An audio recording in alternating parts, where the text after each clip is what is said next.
අපි ගන්න පුංචි හුස්ම රැල්ලෙන් සුවදායී සමාධියක් අත්විඳින්න කැමතිද? එහෙනම් අද අපි කතා කරන්නේ ඔයාට ගැළපෙනම භාවනාවක් ගැන. දිගටම රැඳිලා ඉන්න. මේ ඔබව සුවපත් කරන සත්සය නාලිකාව.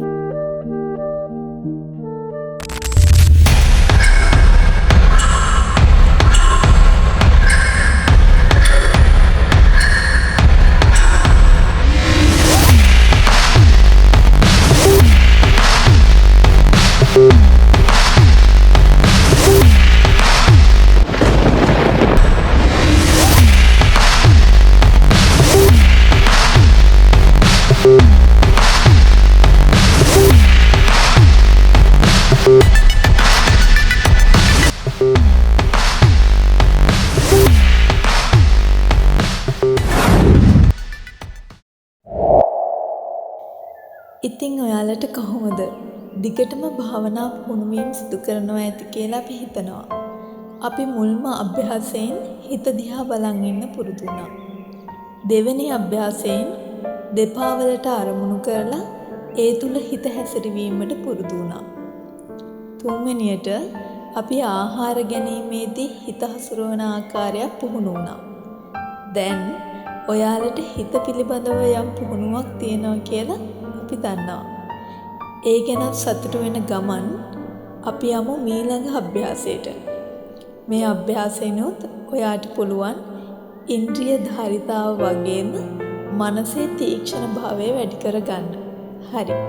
එහෙනම් අපි දැන් යමු අපගේ හතරවෙනි අභ්‍යාසයට. ඔයා අපේ channel එකට අලුත් කෙනෙක් නම් සහ භාවනාවට අලුත් කෙනෙක් නම් මුලින්ම මේ අභ්‍යාසය නොකර කලින් වීඩියෝස් බලලා ඒවා අභ්‍යාස කරලා එන්න කියලා ඉතාමත්ම කාරුණිකව මතක් කරනවා. මොකද ඒකෙන් ඔයාගේ භාවනාව වැඩි දියුණු වෙනවා වගේම මනස ප්‍රබෝධමත් වන අයුරින් අඛණ්ඩව ඔයාගේ අභ්‍යන්තරය දියුණු කරගන්නත් ඒකෙන් පුළුවන් වෙනවා. හරි. අපි දැන් යමු අපගේ අභ්‍යාසයට. පියවර 1. ඔයාලට පහසු ඉරියව්වකින් ඉඳගන්න. පුටුවක හෝ බිම හෝ කැමති පහසු ඉරියව්වක ඉඳලා අත් දෙක පහසු ආකාරයකින් උකුල මතින් තියාගන්න. පියවර 2. දැන් අපි හුස්ම රැල්ලට හිත තියන්න ඕන. හැබැයි මේකෙදි බඩ පිම්බෙන හැකිලෙන එකක් හෝ වෙන විශේෂ දෙයකට හිත තියන්නේ නැහැ. හිතලා හුස්ම ගන්නෙත් නැහැ. මේකෙදි ඔයාගේ හිත එහෙම යන්න ගත්තම ඒ ගැන දැනගත්ත මොහොතේම ආයෙම ඔයාගේ අවධානය ඔයාගේ හුස්මට යොමු කරන්න ඕනේ. මේ මොහොතේ අපි කරන්නේ ඔයාට හුස්ම වැටෙන එක ගැන අවධානයෙන් ඉන්න එක විතරයි. මේ භාවනාවේදී අපිට කරන්න තියෙන්නේ මේ සරල ක්‍රියාකාරකම විතරයි. ඒ කියන්නේ තමන්ගේ සාමාන්‍යයෙන් වැටෙන හුස්ම රැල්ලට හිත තියලා සිහියෙන් ඉන්න එක. නමුත් මේක කරන එක ඊතරම්ම ලෙහෙසි පහසු කටයුත්තක් නෙවෙයි. ඔයාට කැමති වේලාවක් අරගෙන මේ අභ්‍යාසය කරන්න පුළුවන්. මතක තියාගන්න ඕනේ අනිත් කාරණය තමයි ඔයාලා කඩිමුඩියෙන් මේක කරන්න යන්න එපා. රැයට හරි උදේට හරි නිදහස් වේලාවක් අරගෙන නිදහසේ මේ අභ්‍යාස කරන්න. නැත්තම් කරන්නම් වාලි කරාට ප්‍රතිඵල නොලැබෙන්න පුළුවන්.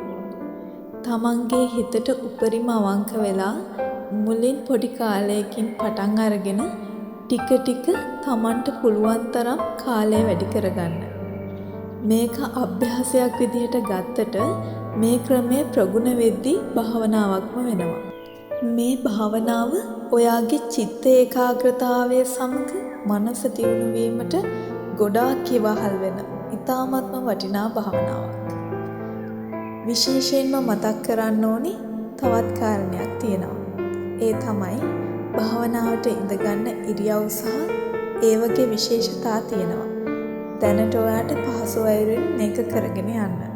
අපි ඉස්සරහදී ඔයාලට ඒ භාවනා ඉරියව් සහ ඒ වගේ තියෙන බලපෑම් පිළිබඳව කියලා දෙන්න පොරොන්දු වෙනවා.